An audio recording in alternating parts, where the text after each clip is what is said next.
Hey everyone, this is Undefined back with another video on Block City Wars 2.0. Today's video is a pretty special one because this is not a video where I'm focusing on gameplay, but rather this is a video where I want to talk about the game, the current state of the game. The remake of Block City Wars has been out for almost a year now, or I don't know, the remake, the whatever you want to call it. And a lot of things have changed since it first got announced, right? Well, the first trailer that we got back then. And I just want to talk about some of how the development of the game, things that I like about it, things that I don't like about it, and just generally, give my cup of tea, so to speak. Just give the developers some information, what they could fix, what they should add, and what they should keep actually, right? I don't want to just, criticize. In the comments in the last few weeks and months, I have seen a lot of different issues addressed by you guys, a lot of criticism actually, and a lot of the criticism that I've read is warranted. So honestly, I would just say that we just start. So I've got a little list over here with some of the things that you wrote, some of the things that I noticed. And I want to start with the positives first. So I just want to talk about the good things of the remake of BCW 2.0. And I'm gonna refer to Block Wars 1.0 as BCW OG, just so it doesn't confuse because it's gonna be easier. So the first positive aspect is the fact that we're getting frequent updates and more communication with players via Discord mainly. Now, what does this mean? Now, back then when Blox is in the OG version, you would have those times where Blox Heroes they would constantly update the game. And usually it was every month or every 1.5 months where they would release a new update with new weapons, new cars, etc. But after version 6.7, they've kind of stopped updating the game. They updated the game to 6.7 Google Play. They've kept the game on 6.5 on Amazon, and they still haven't updated that version at all. And they've also stopped updating the iOS version. They came back later with 7.0, with Battle Royale, with the Battle Passes. But after about a year, they've again stopped updating the game. And the last, update to Bloxverse 1.0 to the OG version that actually had content was around October of 2018, late 2018, which means that we went almost 6 years now with no content, no new cars, no new weapons, no new maps, whatever. And obviously with Remake now, which literally changed everything that we know about Block City Wars, or at least getting updates. As of now, we're literally getting new updates like every week. Though to be fair, the updates are small, and I think that once the game goes out of beta and gets an actual worldwide, real 1.0 release, that it will probably be a bit slow, but that's fine. But we're getting updates, and we're getting communication. We've got Discord, where you can literally write the developers and moderators of the game. You can ask them questions, and they'll actually answer you. So if you go to their Discord, they've got a channel where you can ask questions. They actually answer stuff. If you need support via email, they also answer you. Before, they would literally never, answer your support emails. Believe me, I've tried that. And lastly, there's just this feeling that the game is actually alive and not dead. And that's, of course, a very good start for, remaking the game. The next good thing is the map. Now, the map has sparked a lot of controversy, and I can kind of see why. Because on the one side, it is very different, right? They've literally thrown away the old map completely, and they've changed it. I mean, it's literally a completely different city, right? And a lot of locations that are in the game are also just reused from Pixel. For example, if I recall, there's a cemetery map from Pixel, literally just copy paste it. But the reality is that the city, if you watch the gameplay or the video, the city is much more detailed. The forend the city didn't really have any detail. Now it does. There's a lot of little details that it just feels like an actually. You've got farms, you've got more, like diversity. You've got a nuclear power plant, you've got the stadium, you've got the different buildings that we also had in the OG version. You've got a scrapyard, you've got a farm, and all of that is just really cool. And I would say that the map is an actual benefit, or like in positive. And also, some people ask me about Zombie Island.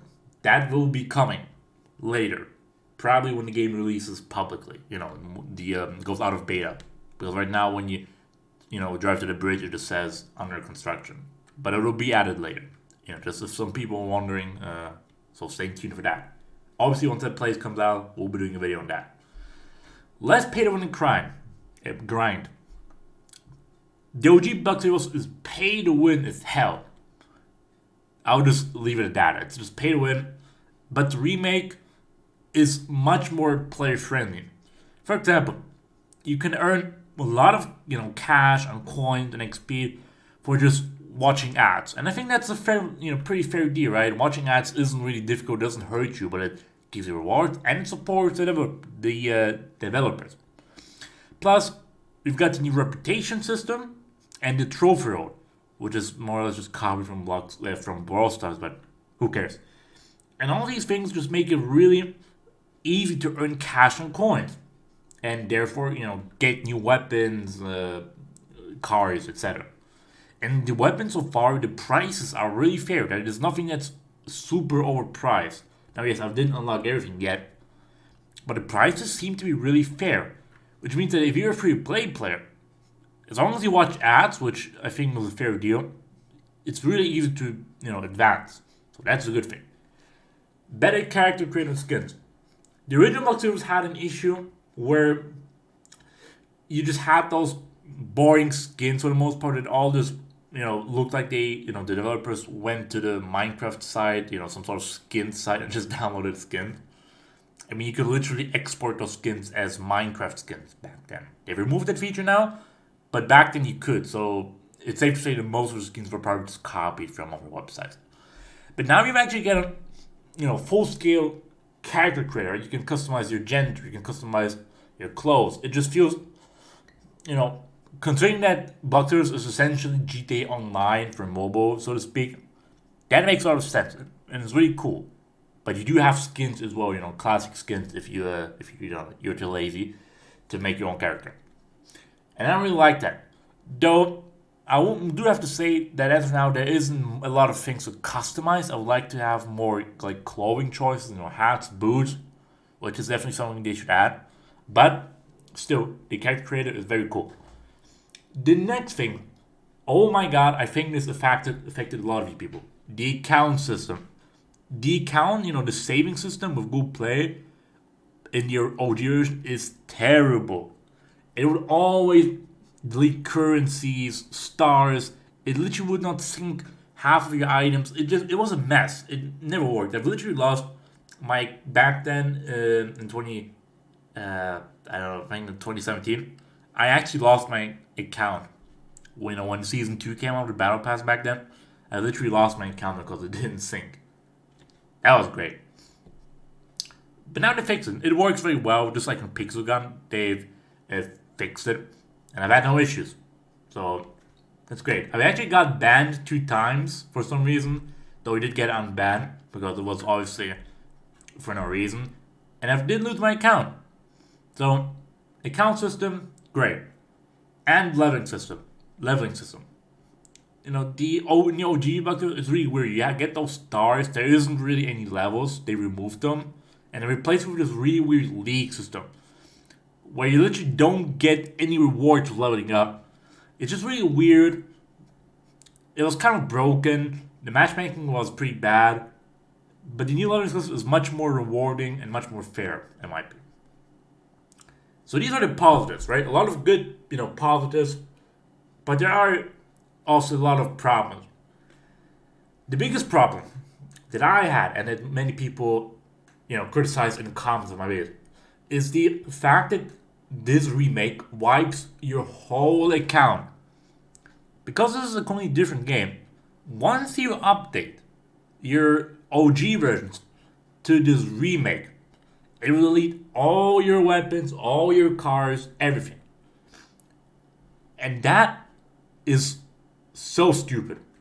I do not understand. Why does it have to delete all your items? Imagine if you grinded for years, you spent tons of money, tons of time, and you upgrade to the remake because you always want to play remake, right? And all of it is just gone. Poof. From one moment to another.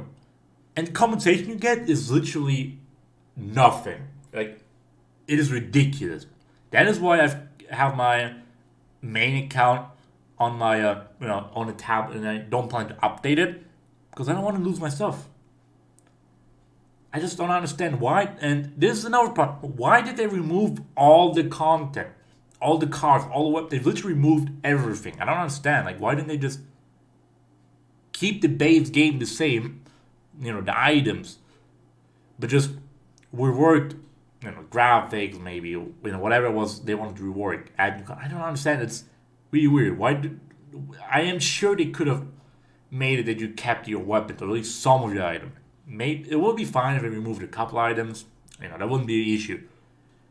But for example, I have the Phantom car, right? It's a car that they released back then in 6.6. It was a bundle for money. I think like $10 and you would get the car. But I updated it, but my car is gone. Like, wow, that's pretty annoying. Though luckily again I had the same account on my tab as well, so I didn't really lose anything. But still, very bad. Next issue, the gameplay. It is literally the same boring ass gameplay as in the OG world. The campaign is boring. I literally do not even know what the campaign is. I don't know, it's boring. The trailers make it seem really cool, but it's literally not it. There's nothing interesting about it. It's literally the same mission, go there, kill these people, drive to this location. There's no variety. And the game is literally the same. In Free Fight, it's literally the same gameplay. Like, why is there no in-game event? Why is there no feature to play the campaign with your friends? I don't understand. Why is there no NPCs in Free Fight? Why is there no cars? Just NPCs driving around. I don't understand why. I'm pretty sure that performance-wise, everyone will be able to handle it. Maybe sure 10 years ago or 8 years ago, that was one thing. But nowadays, the city because the map is even bigger now, it just feels very empty and lifeless, especially in Free Fire, because you just have NPCs. You don't have NPCs in Free Fire, multiplayer. And in the single player mode, there's no cars, which means that you're driving through these big roads, but there's no one there except some NPCs on the sidewalks, which all literally just do nothing and walk around. How cool. So that's something they have to fix. Add more gameplay variety, more missions to do, more things to do in Free Fire other than literally kill players. There's gotta be some more stuff. I don't know. In-game events. Something like in GTA Online. Certain missions that are only available in Free Fight. How cool would be that if you had a second campaign for Free Fight? Something like that. So that's something you have to work on. Next issue. No private servers. Why? I don't understand. Why is there no private servers? Though I do have a feeling they'll probably add that to some point. So I'm not putting too much stress on that. But being able to play with friends on will be so much better because you could much more easily do role playing or whatever, right? A lot of people used to make movies back then, multiverse. That would be much easier as well. Another thing that I read a lot of times is the fact that the game just feels too much like Pixel Gun. And this is something that I agree with. Because the engine and the source code is more or less the same, and a lot of the assets and textures and the movement system, the models, all of it, and even weapons and items like the prototype or the shuriken stars are literally just copy paste from Pixel Gun. It kind of feels more like Pixel Gun. It lacks the Block City Wars identity, which is, both because of the fact that everything that was in the OG version was literally removed. There's nothing really left except a couple of buildings here and there. And B, there's just a lot of assets copied from Pixel Gun. which means that it feels more like the free fight mode from Pixel Gun. It feels more like a free fight, second free fight map rather than, and I've actually noticed all the locations from free fight were also just added to Block Tales, but just a bit more detailed. So I don't know, just I think it just kind of lacks the identity. It feels like they just wanted to capitalize on the name, but they don't really have an identity for the game. So it doesn't really have the charm that Block Tales used to have back then. And the last issue, there's no offline mode. One of the really cool things about Block City Wars was the fact that you could play it offline with no internet. You could, grind single player, you could grind stars, cash, achievements, whatever. Now you can't. Just like in Pixel Gun, there's no offline mode. I don't like that stuff. I don't like games that are only online. That's especially if the game used to be partially offline back then as well. That's an issue. Yeah. So overall, what I'm trying to portray with this, tell you with this video, is that the game has a lot of potential. It really does. And I love the fact that the developers are, trying to fix this mess of a game. But there's so many problems with this game right now that it just doesn't really make it's not a lot of fun right now. That's the issue. Just as of now, the game just lacks content, lacks variety, lacks any real reason to play it for longer than like 20 minutes at a time. And there's also no mini games yet, so there's literally only 2 modes, and both of them are pretty boring. So that's not exactly a very good, thing. But considering this game is still in beta, I am, still pretty optimistic about it, because I do have a feeling that developers will be working on the game, and that once the game is, fully complete and ready for, like, I don't know, non-beta launch, whenever that will happen, that the game will be much better, and a lot of the problems that I mentioned will be fixed. Let me know if I missed anything. I think this is the biggest problems that I hear a lot of people complain about. It would be very nice if you could share this, around with your friends, with maybe the Block Servers developers on Facebook, Instagram, Discord, so they could see this and, see both the problems that they should work on, but also the things that they should, that are good and they should work on, right? I have a little summary in the comments, so you can just send it over to like the developers, and if you don't want to send them over this video, which is now almost 20 minutes long, which is one of the longest videos I've actually made on this channel, I think. Yeah. Anyways, thanks so much for watching. Also, do let me know if how the mic quality turns out. I'm using my PC microphone, and I'm not sure how it will turn out, but it should be better than my phone, my phone, obviously. Anyways, thanks so much for watching. Have an amazing day, and I'll see you in the next video. Hey everyone, this is Andy back with an